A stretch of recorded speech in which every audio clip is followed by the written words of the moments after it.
Okay. All right. Well, thanks, Cons, for being experimental with us today.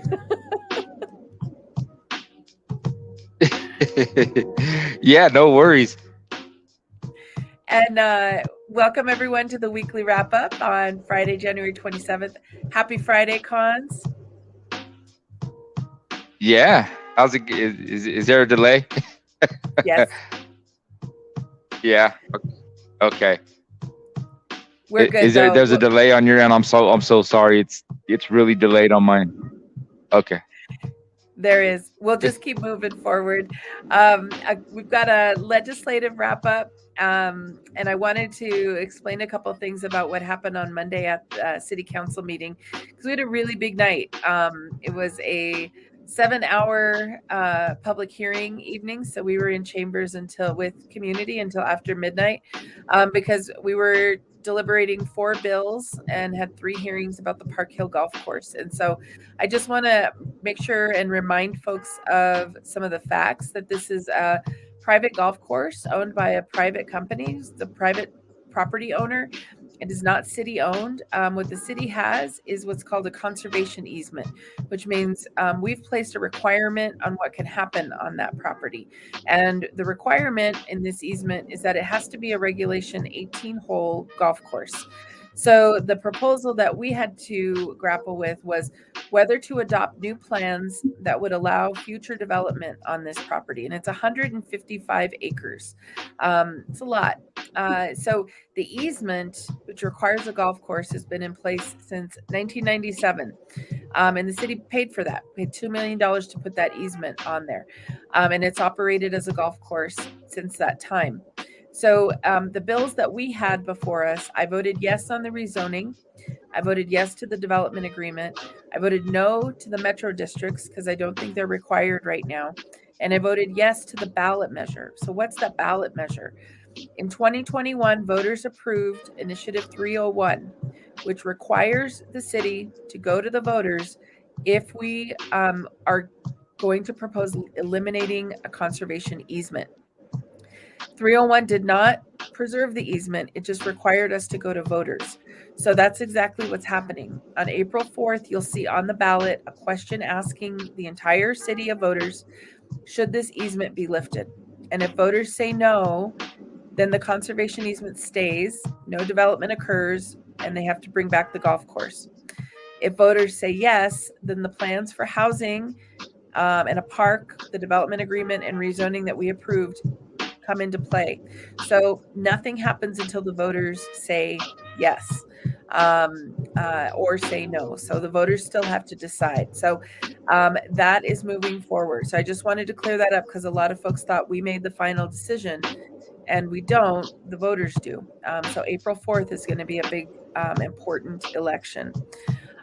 One more legislative update. A bill I'm co-sponsoring with Councilwoman Sedebaca and Councilman Clark is coming through City Council next Monday to decriminalize jaywalking. And this is a big deal for District 3 because we receive more citations in our part of town than most other parts of the city.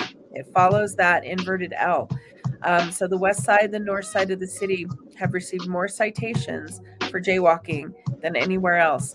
It is long known to be kind of a factor based on bias, discrimination, and decriminalizing it hasn't made our streets safer for pedestrians. So this is really an opportunity for us to clean it up, to get some justice in our code, and I'm proud to be co-sponsoring it. So, on to a few really exciting community announcements. Cons, today is Friday. Happy Friday. And we do have Food Access Friday announcement around SNAP. So, if you get SNAP benefits, you will likely see a reduction in those benefits starting in March 2023. Yeah. So why is the change happening? So it's because of congressional action that there was a temporary increase to benefits for COVID for to help families and households during the pandemic. and it ends after February 2023, so next month. And with the new change, households will see that reduction back to the original amount, so the pre-pandemic amount. Oh yeah, and where can we get help with food?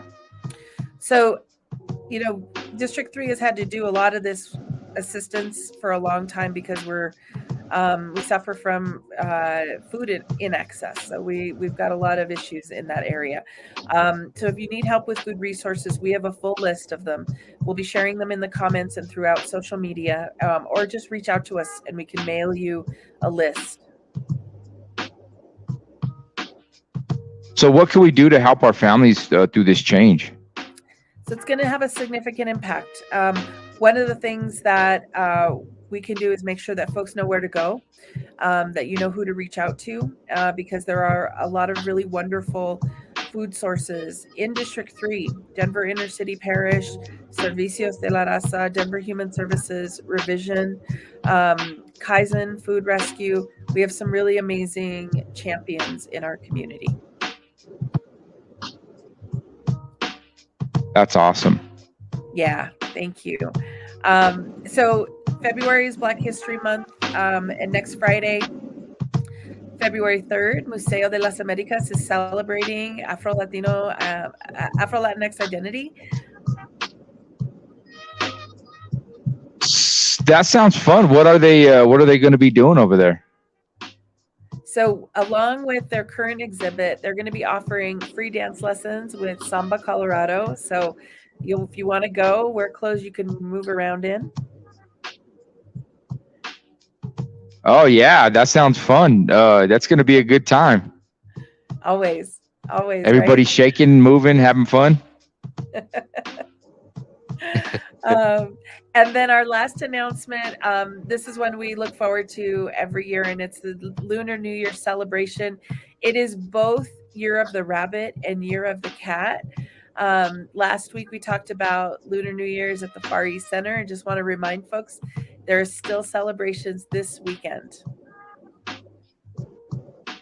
Yeah, there's always something going on in D3, and it's the Year of the Rabbit. That's my nickname, been my nickname my whole life. So come celebrate the Year of the Rabbit. This is your year, Cons. Good things are going to be happening. There's a main event on Saturday and Sunday, and they're both from 11 to 3. So this is where you'll see the lion dances, the dragon dances, performances, and food. I mean, this is some of the most amazing food you're going to find anywhere. Yeah, I'm ready. I'm ready to have some fun. District 3 in the springtime. I mean, even in the wintertime, it's a blast. But the springtime, summertime, it is really a blast. There's always something going on in the community. The community, when they show up and the effort they put in to make this happen, is amazing. Thank everybody in the community for being part of the community and supporting. It's awesome. I love it too. Thank you so much. And just a quick shout out. Thank you to Southwest Carpenters. I know my email box and mailbox got flooded with thank you cards for supporting our wage theft efforts and legislation. So just huge thanks to them, and just really grateful to have been able to work for them and get this through. So yeah, it's been a good year. Absolutely. All right. Well, thank you, Cons. We'll sign off. All right. Yeah. We'll see you all next week. Well, thank you, everybody, for joining us. We will see you next week with the weekly wrap up. Councilwoman Jamie Torres, DJ Cons, and we got Angelina working the back area, making everything happen. And shout out to everybody that's a part of this. Peace out, District 3. Have a safe Friday. Celebrate the Year of the Rabbit. Peace.